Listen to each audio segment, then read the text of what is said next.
आज हम डिस्कस करेंगे एसोलाइन कंडेंसेशन। तो क्विक रिवीजन हम लोग करते हैं, स्टार्टिंग करते हैं। तो इसमें मेनली हमको रिएक्टेंट, रिएजेंट और प्रोडक्ट देखना होता है। सारी रिएक्शन को याद करने का सबसे इजी तरीका यही है। तो रिएक्टेंट में अगर हम बात करते हैं तो इसमें डाई ईस्टर हम लोग एज अ रिएक्टेंट लेंगे और रिएजेंट हम लोग लेंगे मेटालिक सोडियम और सॉल्वेंट हम लोग यूज़ करेंगे oxygen free solvent that is xylene और टोल्यूइन। फिर इसे एप्रोटिक सॉल्वेंट भी कहते हैं। एप्रोटिक सॉल्वेंट इसलिए कहते हैं क्योंकि आसानी से ऑक्सीजन नहीं देते हैं। आसानी से ऑक्सीजन नहीं देने वाला सॉल्वेंट इसलिए हम लोग ने यूज़ किया है क्योंकि हमारी यील्ड हम लोग को अगर इसे ज़्यादा लानी है तो इसलिए हम लोग एप्रोटिक सॉल्वेंट यूज़ करते हैं। और इसकी मैकेनिज़्म में भी हमारा सेट मैकेनिज़्म को फॉलो करता है, इसलिए हम लोग को as a aprotic solvent use करना पड़ता है। तो हम लोग का क्या होता है कि इसमें रिएक्टेंट हम लोग यूज़ करते हैं डाई ईस्टर और रिएजेंट यूज़ करते हैं रिएजेंट हम लोग यूज़ करते हैं मेटालिक सोडियम और सॉल्वेंट यूज़ करते हैं एप्रोटिक सॉल्वेंट। तो ये यूज़ करते हैं और हमको मिलता क्या है, एसाइलिन। तो अब हम आते हैं इसके मैकेनिज़्म पर। इसमें मैकेनिज़्म इसकी बहुत इजी है। सबसे पहले क्या होता है कि हमारा क्या होता है, डाई ईस्टर हम लोग का होता है, फिर एक सोडियम होता है। सोडियम क्या होता है, इसमें इलेक्ट्रॉन ट्रांसफ़र करता है कार्बोनिल कार्बन पर। जब कार्बोनिल कार्बन पर इलेक्ट्रॉन ट्रांसफ़र करता है तो रेडिकल कुछ मैकेनिज़्म बन जाता है।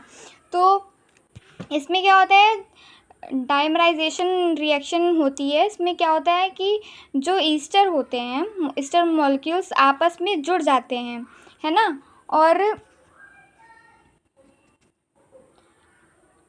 एथॉक्सी ग्रुप निकल जाता है। एथॉक्सी ग्रुप निकल जाता है, एथॉक्साइड निकल जाता है, तो फिर क्या कहते हैं, डाई कीटोन बनता है। डाई कीटोन बनता है, फिर अब मेटालिक सोडियम फिर से दोबारा रिएक्ट करता है, अटैक करता है। फिर क्या होता है, 1,2 डाई कीटोन टाइप सॉल्ट बन जाता है सोडियम का। फिर क्या होता है, वापस फिर हम लोग क्या होता है इसमें जब डाई सॉल्ट बन जाता है तो फिर हम लोग एसिटिक एसिड से इसमें मेकअप करते हैं, वर्कअप करते हैं। फिर 1, डाइऑल हम लोग को मिलता है। 1, डाइऑल जो आपस में क्या होता है, टेट्रामराइजेशन होता है, फिर हम लोग को एसाइलिन मिल जाता है। ये रही इसकी मैकेनिज़्म जो कि बहुत ईजी थी। अब हम बाकी जो इसमें है नीचे बुक में दी हुई वो एप्लीकेशंस है। अब हम बात करते हैं इसकी ट्रिक टू रिमेंबर। तो स्टार्टिंग मटेरियल हम लोग को डाई ईस्टर या डाई ईस्टर लेना है।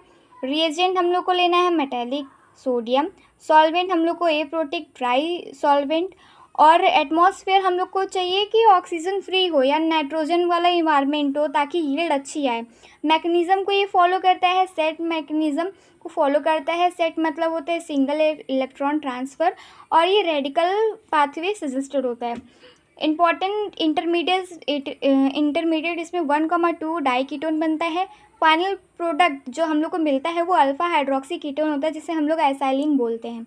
फिर इसमें सुपर शॉर्ट ट्रिक है, ना